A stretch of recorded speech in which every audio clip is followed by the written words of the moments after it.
Good evening and welcome to the Gray Barn Antiques. Tonight we're doing something a little different. We're jumping ahead on the queue of our usual list. I do have a list to try to make sure I don't forget anybody and to go in a sort of order. We're jumping to Belmont Farmhouse so you can see the changes that have been made in her space. I came up with an idea. I had Don help me and we redid her booth Sunday night from 8 p.m. till midnight. We worked on this. So if you've seen her videos before, you'll remember this one. And I should have done a work in progress, tidbit videos for you guys so you could see, for people who actually, who besides shopping with us, I know some people shop to see what the booths look like and to maybe get some ideas. We actually moved this big white cubby where that green cupboard is. And because there was a spot behind it, made it difficult for us to see, as well as there was a lot of stuff on the floor of this booth. People were not shopping it as well as they could have, as well as this back bookcase. You might have remembered if you've been in or you've seen it on the videos, was filled with the plates. And as lovely as plates are, they're not really that big of a seller. And we do recommend for vendors, if you're anywhere vending, to not overload your booth on plates and cups and saucers. As lovely as they are one of the things we would notice where people were walking past the booth on occasion. They'd look in, they'd see this bookcase filled with plates, and they would just keep going by. We do pay attention. That's another reason why it's great to have so many cameras. It's a security system, but it's also great because you can watch shopping patterns of your customers. And if you're renting in a shop, that might be something, you might mention to them, and, or ask if you're allowed to hang out for a day and just kind of watch how people shop. And that'll teach you a lot. And it's helped us over the years be able to determine which booths might need a little help with being more open, which booths are people going past. And you kind of try to develop an idea of why. And a lot of that's determined by you see what they're looking at and then they keep going, as well as what's selling in the shop. If you are a vendor somewhere, pay attention to what is selling on your printouts, on your lists. Not able to be shipped without incurring a fee, but that's just $15. Belmont Farmhouse is a 30% off vendor. I'm trying not to get completely off topic here, but if you do vend anywhere, and if you ever have any questions about this, feel free to reach out to us. We love to work with and help other vendors. We do have a very long waiting list. We actually stopped taking names here because my husband and I are very hands-on, and when our vendors succeed, the whole shop succeeds. So we really want everybody in here to succeed. So we will always help and work with our vendors. Hopefully you're in a shop that does that. Ask other if you're friends with the other vendors, what are they selling, price points. Pay attention to these things. And that will help you sell a lot more. So, and if they're not doing social media for you, you do your own. Get on there and start doing some social media and get your name and your pages out there and bring in the business. Even if you don't feel comfortable shipping, drive it into the place that you are renting in. So, because remember, all these different social media platforms are free. The only time you're paying is if you're choosing to advertise with them. So take advantage of all the free tools that are available to you. This is nice milk glass for $3.20. Mountain View. So that would be New Jersey. And Mountain View over here by, I think it's like Rockaway, has one of the best. It has a train shop, and they actually do the repairs there. We have a lot of people that ask us if our guy here does that, and he does not. Ooh, that's the year I was born, 1968. So a lot of fun. Just $4.20 on that nice mold. $3.50 on that copper one. And I'm sure if you've seen this booth before, you're noticing already this corner is much more easy to see everything. And I did groupings. That's another thing you want to do. She came in today. She was very happy with it. She's added a few things, but she tried to keep in line with what we have done here. And as you can see, we you start to kind of blend, not necessarily always like items, but colors and a like feel. So we have our coppers and our browns and our metals and some chalkware in this corner just to keep it kind of tied together. So, and there is so she added a basket on the floor that I didn't see. I'm not caring for that there, so I'm going to move that only because it's not So now I can't walk up to this spot. It is blocking me from getting into this corner. So this is not a bad spot for it here. So for our people who are trying to get ideas for their booths, keep that in mind.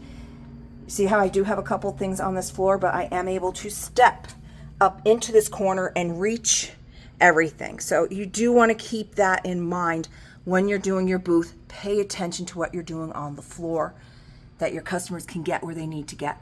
So that's been marked down to $4.90 for the Wrigley building in Chicago. And not shippable is this really nice candlestick lamp. It is newer, but it's only $16 and 30% off.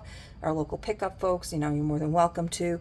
She's marked down that plaque set there, so that's now $14. And I used boxes for risers. I'm going to show you some of the other risers I did. So yes, you can still shop this this video, but I'm trying to also help people who do booths get some ideas and inspirations. Pegboard, I know a lot of, it's not the sexiest thing, but you're not here for, it's practical. It is the most practical thing you can have in a booth. And as you can see, my husband, I did a lot of the other stuff. I did the vignettes and stuff. He did the walls. Just fill them in. And that's what they're there for.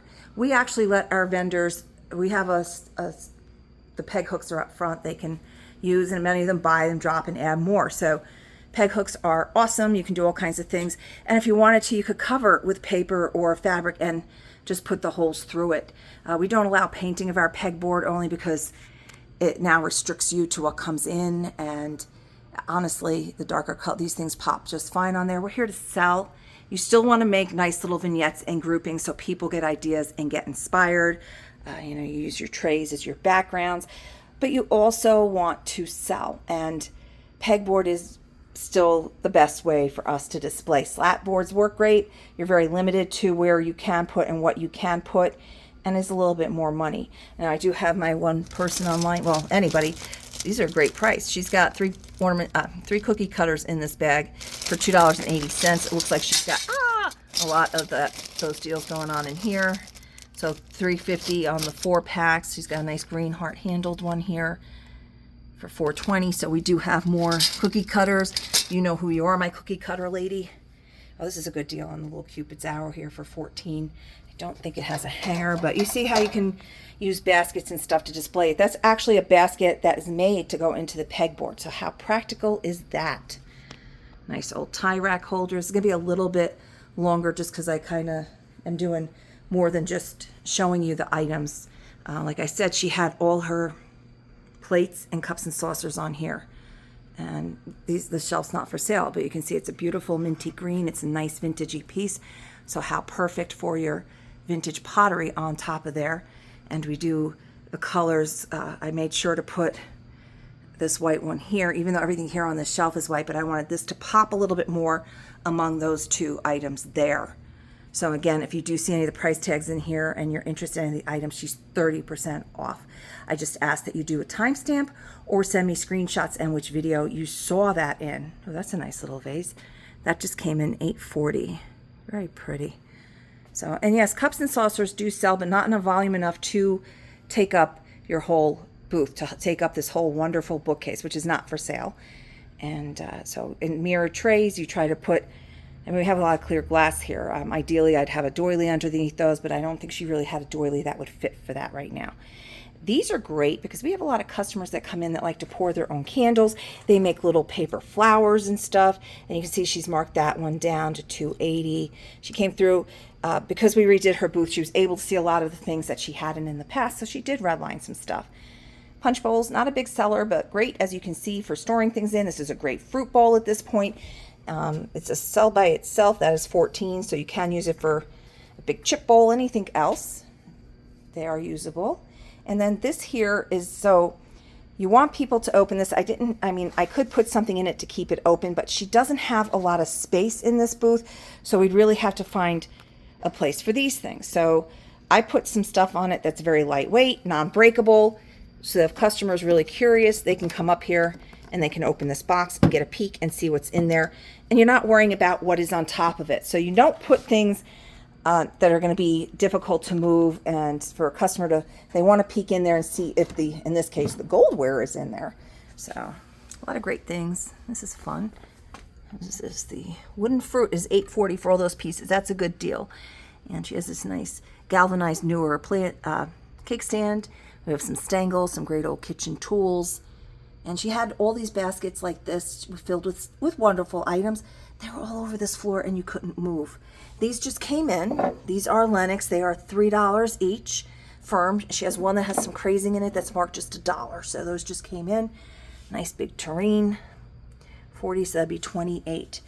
So and if you want to look back at this Belmont Farmhouse, you can see how this booth was recently and now how it is at this point. This, I cannot believe, is still here. 1750. And you don't like overpower these little spots like this. You put in things, just a few that are easily to be seen, because you don't want to put them on the floor. I mean, on the shelves, and necessarily, when I say on the floor, I mean blocking the floor space in front of these shelves. So you can see a lot of lovely stuff in here. 14 on this pretty box. I like this. All right. Oh, here we go.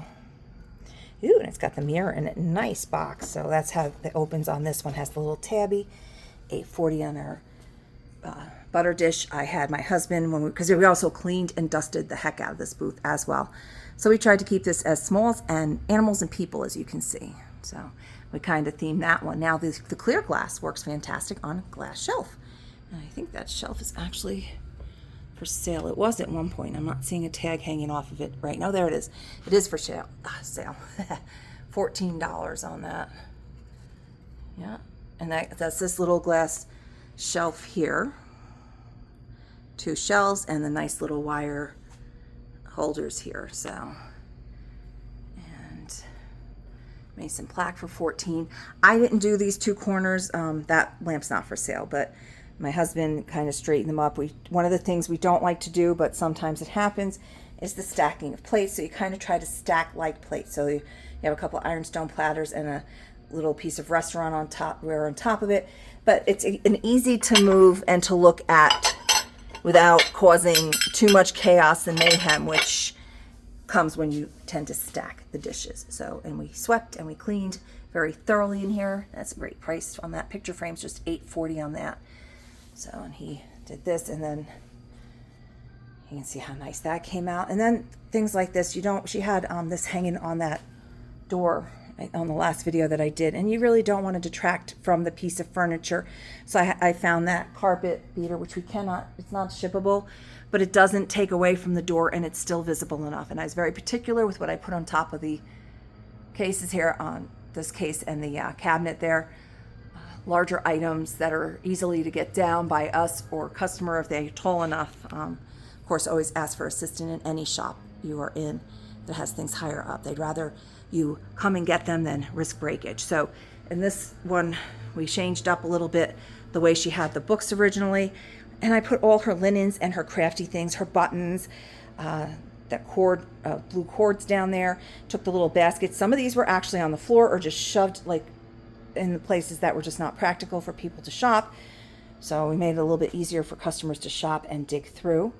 And you can actually see her fabrics. And I had things like, I coordinated this. So you can see the little blue band on here matches that little blue wood tray back there, same coloring. And we can still easily see every item. And the other thing is, her tags are not the greatest. I do recommend for people to use, write bigger numbers. Always write your price first and write it bigger. Use a black Sharpie if you have to, so your customers can see it easily when they walk up. So $8.40 on this spoon rack, and we made sure to have a hook there so we can hang things. And then this shelf's not for sale, it's one of ours, but I did a lot of little vignettes on this, little groupings. When you get to the bottom, you don't want to put things that are too small, and you don't want to put a lot on the bottom because a lot of people don't bend, they don't really look. If there's only a couple things, much easier to see. I did kind of similar groupings, although that little cup doesn't really fit. It was a good size and the coloring was good, and all these things on this shelf, including the doily, are for sale. And here I used for the riser, I used a loaf pan, a milk glass loaf pan, and that is for sale as well. So, and then this is just an ironstone platter with a couple of pieces in it, and then she has this little off shot here. So try groupings, try doing little vignettes like this. Use your bigger plates, your platters, your trays and stuff to make little groupings. get creative with your risers. Books are always nice, but you know, you can always use other items as well. And it also gives your customers ideas of what to use. Now, you might remember the center was kind of a hodgepodge, and now we've gotten this nice and organized. Now, the shelf is not for sale, but all the items on the shelf are, and the chair next to it and all the items on that are for sale. And I removed she had plastic Easter eggs in here, which are fine at Easter time, but at this point they were kind of making this look a little, for lack of a better word, it was a little tacky. It took away from this great primitive wire egg holder at this point. She's just marked it down to 35, so that would be $25.50 with the 30% off. So now it's a nice thing. She had all these little baskets like this and this one on the floor with stuff in it, but it's not gonna, it's like I said, you want your floors walkable and you want the approach up to every portion of your booth that has items for sale to be accessible. So, and underneath things, you make sure they're still visible. And then we did cover this chair a little bit, but you can still get an idea of what the chair looks like. Ideally, we would not have so much stuff on this chair, but like I said, she's got a lot of stuff, and we try to contain this to make it as accessible and walkable as possible, as well as a nice little walk up and, you know, pretty little vignettes. We try to keep this nice and organized and grouped. We have a highlight wicker tosser, which is just a random item out of the blue, but you can still make that work. Each of those little trays are $8.40. I think this one's like almost an enamel. Oh, this one's really neat. Made in Russia. This is just gorgeous. $8.40 on that. That just came in today, as did this green toll tray. And then we're going to come around to the other side, and we actually had her remove a white bin and another basket that were not for sale. This table is not for sale. I have her keeping it in here right now because she doesn't have another piece. But if she brings in a table for sale, ideally you either make this one for sale or you bring it home. Try not to have small pieces of furniture not for sale and display only in your space. Never a great idea to do that. Make everything should have a price tag in your booth. Now, we get it with the bookcases and stuff because it's a hard find. Like, everybody keeps asking for these bookcases in who we're going to visit with tomorrow, and we're not going to do this same booth ideas video. But these plain brown, nobody ever wants these. Put a nice color on this green. People are going crazy for them. They're not for sale. They're part of his MCM stylization. So unless you find the same exact piece to replace that with in case it sells, don't be upset when you go into an antique mall and those pieces are not for sale. It's hard for us to find things as well at a great price, but what I've started doing on my own shelving and stuff is I've put a high price on it, where if somebody really wanted it and bought it, fine, I can find something for that to replace it. So I'll put, like, it'll say really not for sale, but if you really have to have this, $300 firm, and it's yours. So far nobody's bought it, but at least I think the frustration is more for not for sale than the price itself. I think people just want to have an opportunity, and they get a little upset if they cannot buy. So try to, if you have a lot of display pieces, I'm not talking about your little plate stands and stuff, but your bookshelves and your larger pieces, put a price on it that if it did sell, you'd be like, yeah. Otherwise, try to stay away from as much not for sale as possible. So I grouped her bottles in this cute little basket on the table. We put these extra pieces of lighting here. A lot of stuff like these. All these containers are for sale that she has here. So I kind of themed the dartboard with the baseball glove. And the other side's a traditional base dartboard. It's only $4.90. It's new. But how cute of a display is that on your background? She's got other pieces in here. She just brought in this stool here today with the wheels. Okay, so that's $42. And these two pieces here as well, $28 on the top one. There was a white bin underneath here that I had put that was not for sale. And when she came in, she put this stuff, it was sticking out to here. So I came in, I removed the white bin that was not for sale, pushed the stool, fits perfectly. Took the things that were in it and put them, so we still have this nice shape, quite shapely on the floor here, rectangle, easy to walk around, easy to see all the items. So if you look back at her past video, like I said, I really wish we had done in the process of, so you could see, I think I did a pretty good, there's only 3 firm on this, and this was on a shelf, but it can hang here. And like I said, I tried to keep this as metal and wood are non-breakables. The only breakables are those bottles on the other side. So I tried to make this just a more interesting booth when you walk up on it. which I think we got that achieved. Much more interesting, not just all dishes and cups and saucers. And if you are going to do that, don't make it a dominant part of your booth. Try to keep it, like if you have like a smaller shelf like this one here, then maybe do that on there. But make sure it's not dominating your booth to the point that you have customers walking by. I know in the large antique malls, it's hard to compete and to know what's going on. Like I said, we've been doing this. We had a booth, our first booth, we started in this industry in 1999. So, and we bought our business. We started as vendors at the Gray Barn in 2012, and September 2013, we acquired it. We bought the business from our friend, and we went from 2,000 square feet to 3,600 square feet.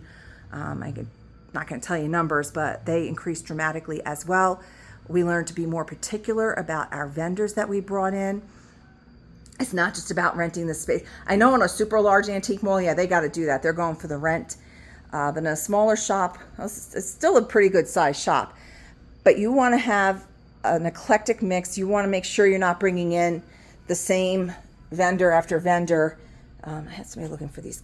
I don't know if she was looking for this type of platter. This one in the front is 14, and the one behind it would be 21.50, I think. And you see, and I had Don do the black and the white and the black polka dotted here. That's newer, is 8.40. But you really want to have just an eclectic mix.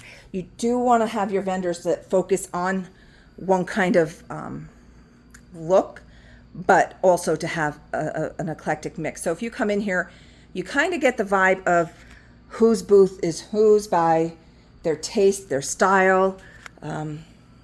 So like I said, she's got a little bit of everything.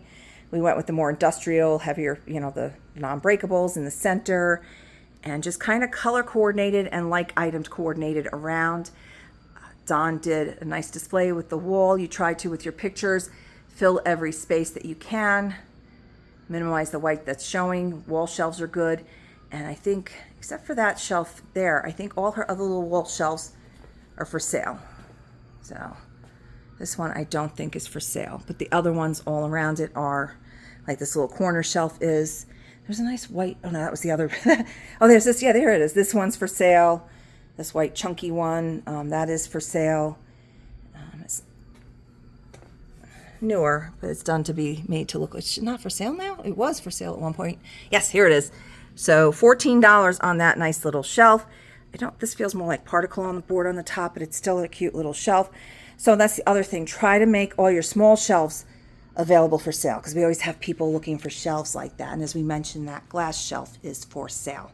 I think that, I know this cubby is not, and the shelf piece underneath it is not, because as you can see, it's a very good display piece for her types of items and all her wares here. So again, we visited with Belmont Farmhouse in both a shopping trip and as a, hopefully some of you might have gotten some tips and tricks out of this on displaying your own wares if you're selling, and even at home.